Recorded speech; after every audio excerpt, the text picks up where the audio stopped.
Welcome back. In this tutorial, we're going to learn how to control rules that were created in components from the assembly level. First, I'm going to create a hole in the red cube. Double-click on cube_red to open it for part editing. Right-click on this face and select New Sketch. I did mention this before, but it's worth mentioning it again, so I will. When you create rules, try to minimize the number of parameters that you control with this rule. So for example, I'm going to create a cylindrical hole that goes through the cube. The center of the hole is going to be centered on the top face.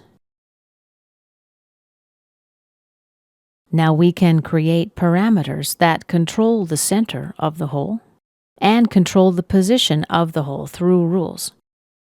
Another option would be to control these parameters using formulas.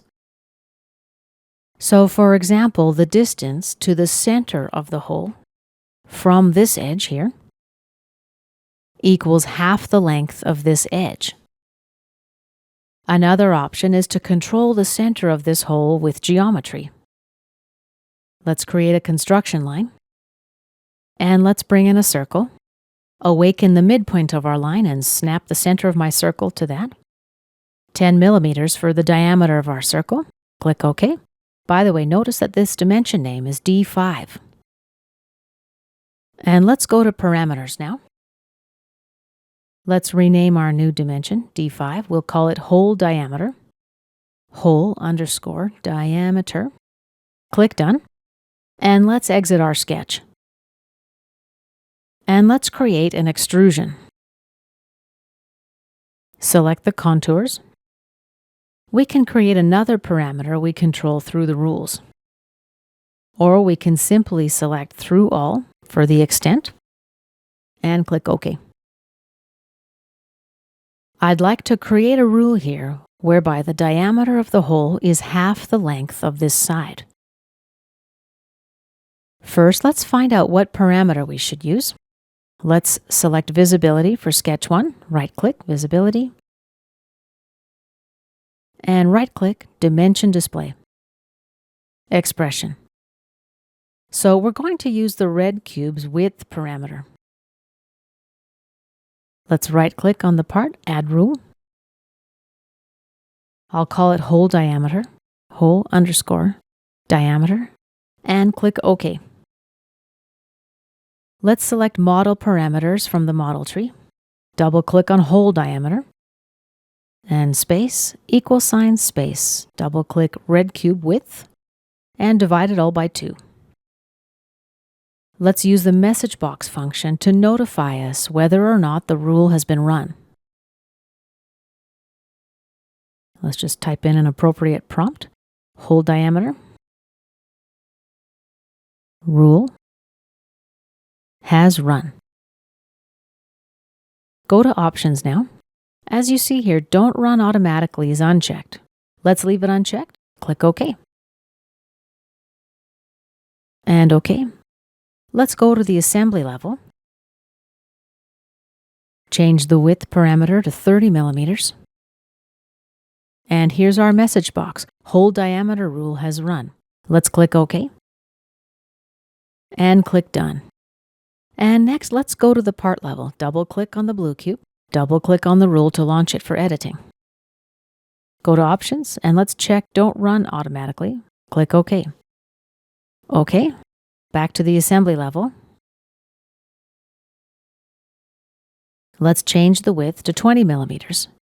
Click Done. And as you see, now the hole diameter rule at the part level did not run. Let's go back to Modeling View. Let's hide that sketch we had made visible previously. Now let's make some modifications to our rule. Double-click Cube Size to open it for editing. Expand the Run Other node of snippets. In a previous tutorial, we used the Run Rule function. This time, we're going to try the Run Rule in Component function. Let's replace the component name in argument 1. Double-click on cube_red. Let's change the rule name to hole underscore diameter. As I mentioned before, rather than retyping all of the names of your rules, parameters, values, variables, and so on, it's better to copy and paste them from some master text document. Another good idea is to use different types of identification marks for different entities in your model so that you can easily distinguish what kind of item something is at a glance. So component names here use an underscore. Parameter names don't have an underscore. For example, you can use a dash in the rule name to identify it easily. It's not a big deal with the size of my project here, but when you have a larger program, it really matters. So establish some syntax for distinguishing the references and stick to them. This makes it easier to interpret your code at a glance. So basically, with this line of code, we'll be able to run the hole diameter rule explicitly. Let's click OK. Hole diameter rule is run. Now let's change a parameter.